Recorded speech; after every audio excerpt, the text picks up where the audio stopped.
Hi, I'm Deborah Gartenstein with Quirky Gourmet. Today I'm going to show you how to make a spinach tamale. Now tamales use masa, which is corn flour mixed with a little bit of limestone. So the limestone is alkaline, and what that does is it actually makes the nutrients in the corn much more available to you. So here I have about half a cup of masa, and I've boiled half a cup of water. I've got a little bit of olive oil and a little bit of salt in the water.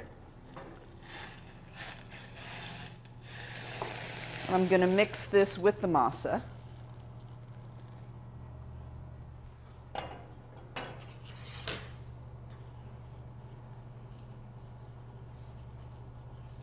Going to make a dough.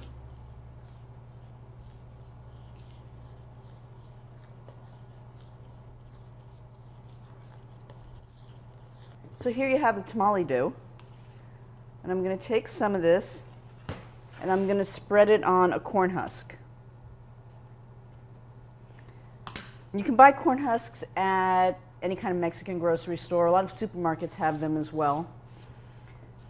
And this will just take a second before it's cool enough to handle, especially if you're doing a small batch. If you're doing a big batch, it takes a little bit longer. Just spread it out. Doing it wide is better than doing it long because you're going to close it around the filling.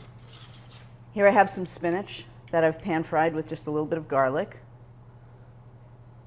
Putting a tablespoon in the middle. And you're inclined to think that a little bit of filling is good, a lot of filling is even better. It's not so, because if there's too much filling, then the tamale doesn't close around the filling. So here is a chunk of cheese, jack cheese.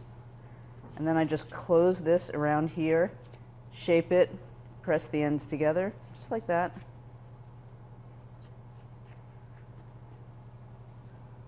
And here you have a spinach and cheese tamale.